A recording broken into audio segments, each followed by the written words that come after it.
From Your World Discovered, my name is David Ewen, and this is E.P.N. My guest today is Steve Snyder. He's the author of Shot Down. It is the true story of pilot Howard Snyder, that's his father, and the crew of the B-17 Susan Ruth. He is the president of the 306th Bomb Group Historical Association. His website is stevesnyderauthor.com. Steve, welcome to the program. Thank you very much, David. I appreciate it. I'm glad to be here. And we're talking about your book, Shot Down, which is historical. Tell us a little bit about what planted the seed to write the book. Oh, gosh. Well, growing up, I knew the basic history of my dad's World War II experiences. But it wasn't until I retired in 2009 that I had the time to really delve into his war history in more detail. And my mother and my father had kept a lot of material from the war years, and two items were most significant. One was the diary that my dad wrote while he was missing in action after being shot down. And the other items were all the letters that my mother had kept that my father had written to her while he was stationed in Europe, or in England, actually. And those were just fascinating, riveting, and it became my passion. I just wanted to learn more and more. At that time, though, I had no intention of writing a book. But I started reading lots of books about the air war over Europe. I went on the internet and spent countless hours doing research, and I joined a number of World War II organizations, going to reunions, listen to veterans tell their stories.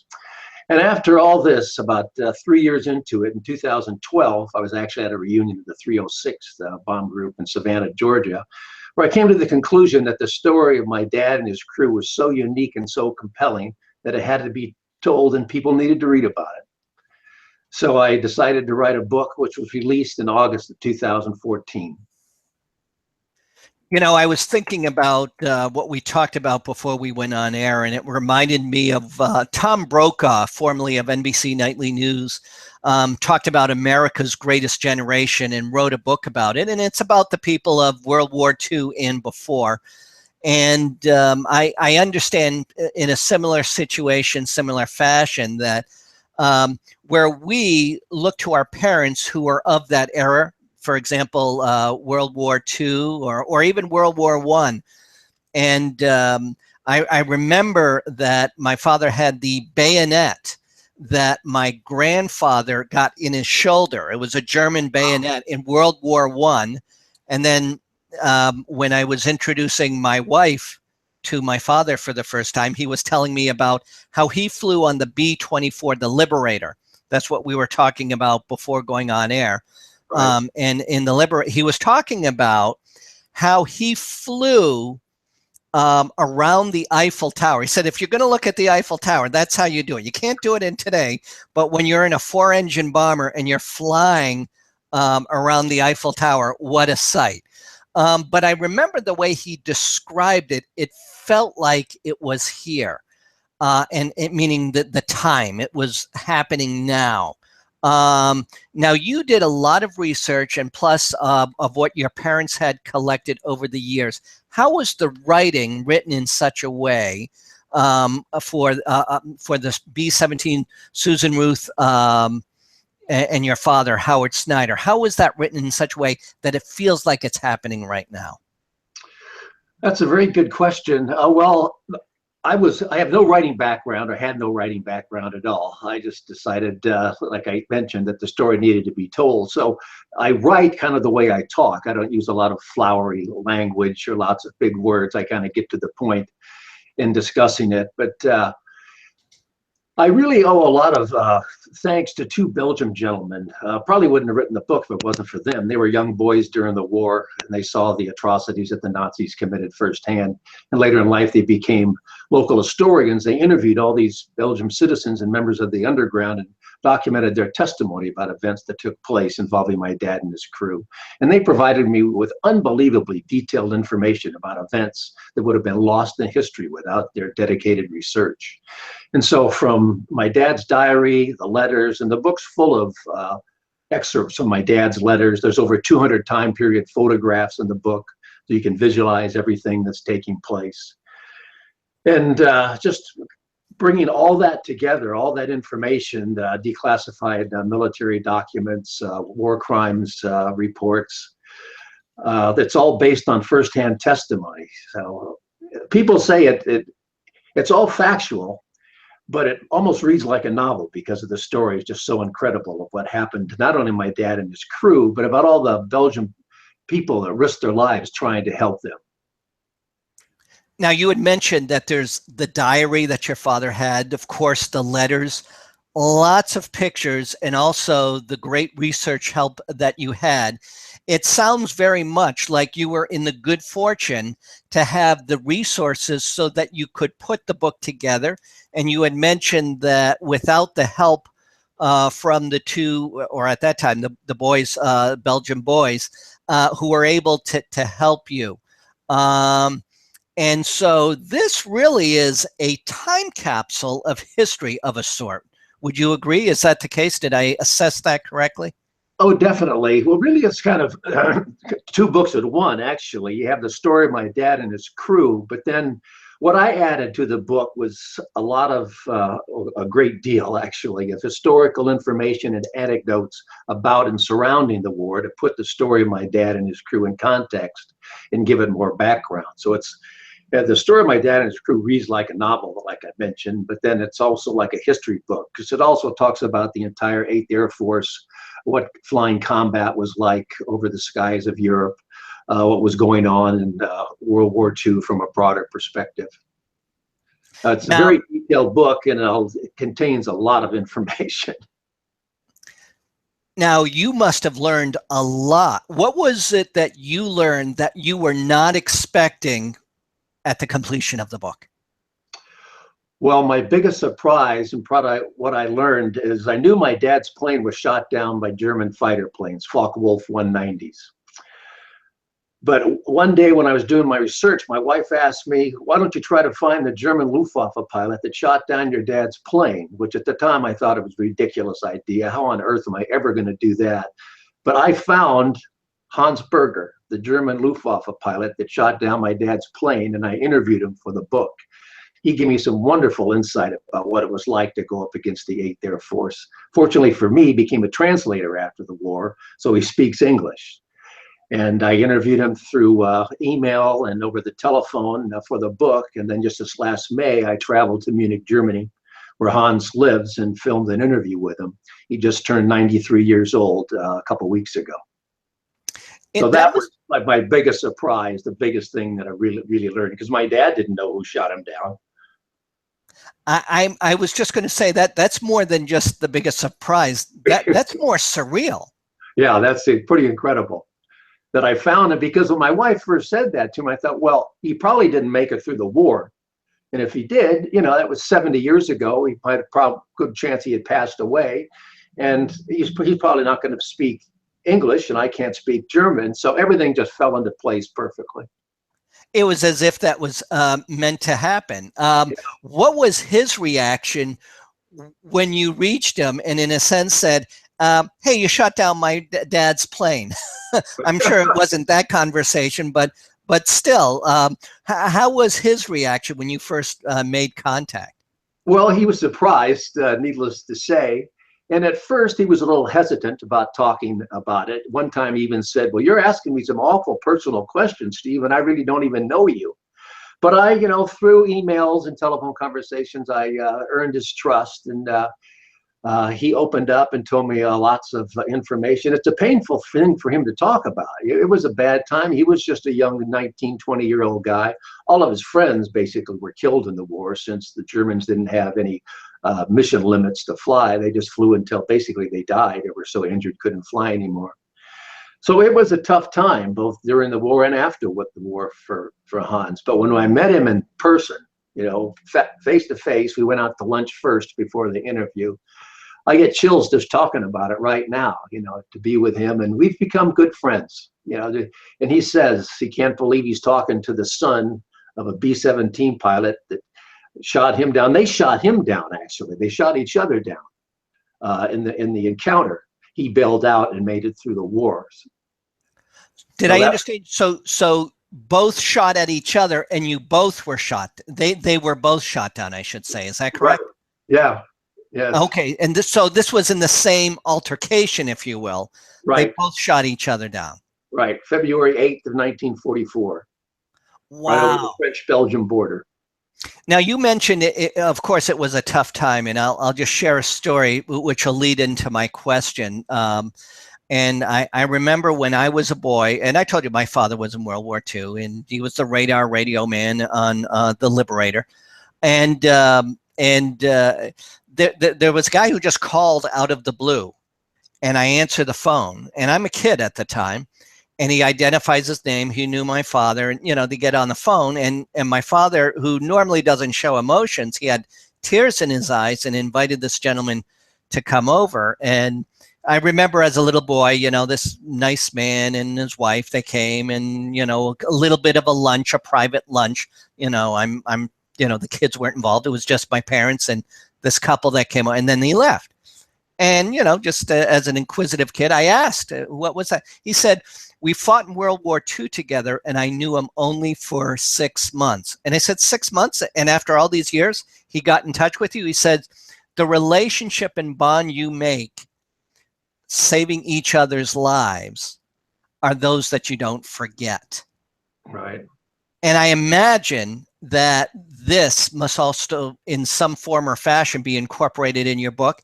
And also with the gentleman who shot down, they shot down each other, right. That in some ways became a bond for you as well, because now you're part of something. Yeah, some people ask me, like, well, don't you hate the guy? He shot down your dad's plane? And really, no. I mean, his life, Hans Berger and my dad's lives intersected at a certain point in history. And World War II, in that moment, probably was the most significant event in my father's life. So Hans Berger had a real influence, or a real part in my dad. My dad was missing in action for 7 months after he bailed out, but he evaded capture. He was hidden by Belgian people for a while, and then he got tired of hiding, so he joined the French resistance and started sabotaging German convoys. And then finally, when Patton Army came up through France after D-Day, my dad hooked up with the Third Army, and then he made it back to England. So my dad was missing in action for 7 months. Back home, my mother with a little 1-year-old daughter, Susan Ruth, who his plane was named after, and then my other sister, Nancy, that was born while he was missing in action. And they didn't know if he was dead or alive. And that must have been a traumatic time for my dad, hiding from the Germans and then deciding to fight against the Germans. So, I mean, that was, like I said, the most significant event in my father's life, and it stayed with him his entire life. But the book's just not about my dad. It's about what happened to each member of the crew, because something different happened to each guy. 5 of them made it back, but 5 of them did not. And so you spoke to a lot of them. 5 out of 10, I guess you were saying, right? 5 out of the 10, is that right? Correct. Yeah, and had a 10-man crew. Did you ever interview them together, and did you see the bond together? Well, I was a little kid when my dad and his crewmen got together after the war, and so I really didn't appreciate what was going. They would tell me to come in the living room and say hello to Mr. and Mrs. Musial or whoever. And I never really talked to any of the other crewmen about the war. They had passed away, but they had left some letters, some written accounts of their experiences. Also, in 1989, there was a memorial to my dad's crew that was erected in southern Belgium in the little village of Mackenwas. And my dad and the other 3 crew members that were still living at the time, along with their wives, went over for the dedication. And one of the guys, Joe Musial, one of the waist gunners, he videoed the several days. And so I have all that video of them just talking casual and hearing their stories on video. So that's a really important, valuable piece of information that I had at my disposal as well. It's very unusual, and I'm just at awe, if you will, just hearing this, because it is very difficult to be able to capture what really happened. I made reference before about Tom Brokaw's book, and your book, Shot Down, is perhaps the best capsule that I'm aware of that touches firsthand what happened to a group of people and how it affected their lives thereafter. Does your book talk about a lot about what happened after the war? No, a lot of people asked me about that and wondered if I should have put that in the book, but I really didn't. I talk about the dedication of the memorial and my dad and those other crewmen going back for that. One of those Belgian gentlemen I mentioned earlier, Paul Delahaye, he formed a foundation, American-Belgium foundation, to honor and remember the Allied troops that liberated their country from Nazi oppression. And he did a great deal. He passed away in 2013, but his two daughters, Crystal and Severine, now carry on his legacy. And I've become good friends with them. I visited Belgium 4 times now. And the Belgian people are wonderful people. They do a marvelous job about educating the younger generations about the importance of remembering and honoring those Allied troops. And to this day, they're so grateful and thankful for their country being liberated. Wonderful people. It's a wonderful country. Now, the book Shot Down, that has been out. And is there another book in the horizon that might talk about the 306 Bomb Group Historical Association and what it represents, or as I mentioned before, the aftermath following World War II and the crew of the B-17 Susan Ruth? Right now, I don't have any plans to write another book. Since writing this book, it's basically changed my life. I had retired, and now basically I'm working full-time again promoting my book. I do lots of speaking. I've developed a PowerPoint presentation, and I do a lot of speaking. I go to lots of air shows and do book signings. So it's really a full-time job. I mentioned I did go to Europe and film that interview with Hans Berger. I also spent 3 days filming in Belgium. And what I'd like to do is, I have 16 hours of raw footage, so I'm hopeful of putting together a documentary about the book, which will be released sometime next year. So that's really what I'm going to try to focus on. But it's been a marvelous, I have so much fun doing what I'm doing. I meet so many people at these events that I speak at, or book signings at air shows, and they tell me their stories about their father. One very gratifying thing about writing the book, and it's really inspired a lot of people to try to learn more about their vet, whether it's a father, uncle, a grandfather, because most people know very little about what their relative did during World War II. Well, I will share a reason why I surmise, and again, it's a personal experience.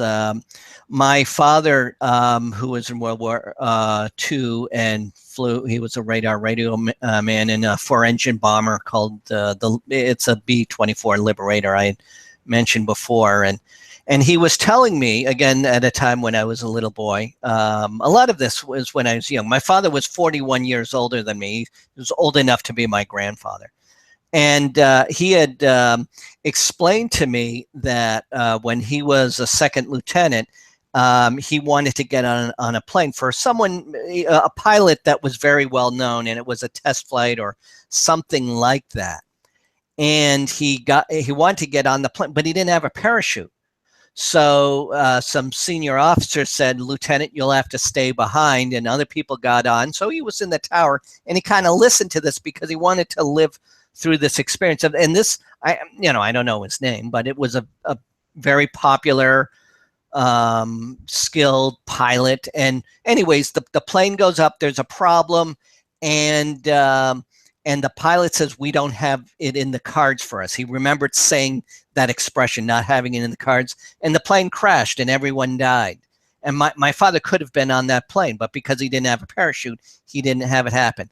That was another time I saw tears run down his eyes. And so World War II is one of those sensitive things that's very difficult for people to talk about. Now, I talk about World War II I have nephews who've seen the enemy's eyes in Afghanistan, so it's not just World War II. But war is it's a subject that's difficult to talk about. And you mentioned it not too long ago when you were interviewing Hans Berger, that it's a difficult topic for him to talk about. So that being said, overall, this book must have been very difficult to put together. Well, like you mentioned earlier, I had so much information at my disposal, and I was so lucky and so fortunate to have and know so much about what happened to my dad and his crew. And I used my dad's letters as kind of to put as a chronological order of the book. And it really wasn't all that difficult. It took, from the time I started my research to the time the book was published was 4.5 years. It took me about 12 months to actually write the manuscript, and then another 8 months to publish it. I decided to publish it myself by forming a one-person limited liability company, Seabreeze Publishing, which is the name of the street I live on. And then I contracted with independent professionals for all of the associated services, such as editing, cover design, interior layout, printing the book, fulfillment, and things like that. So I learned a lot during that process, not knowing anything how to publish a book. It is, like I said, it's been very rewarding. And the response to the book has been overwhelming. It's been very humbling. It's won 20 book awards in the 2 years since it's been out. It has a 4.9 rating, 92% 5 stars on Amazon. It's in basically all the air and war museums across the United States, the World War II Museum in New Orleans, the Smithsonian Air and Space Museum in DC, 8th Air Force Museum in Georgia, the U.S. Air Force Museum in Ohio. So it's, I never dreamed that it would have this much success and have this much impact on people, but it's just been phenomenal. It's obviously a necessary book, as you had mentioned, had to be written. The information was there. You are the right person to do it. It's an award-winning book. Thank you so much for doing it. My guest today has been Steve Snyder. He's the author of Shot Down, and it is the true story of the pilot, Howard Snyder, and the crew of the B-17 Susan Ruth. Howard Snyder is the father of the author, Steve Snyder. Steve Snyder is also the president of the 306 Bomb Group Historical Association. You can check out his website, stevesnyderauthor.com. Snyder is spelled S-N-Y-D-E-R. Steve, thank you for joining me on Your World Discovered. Thank you. It's my pleasure. This is Your World Discovered. My name is David Ewen, and this is E.P.N.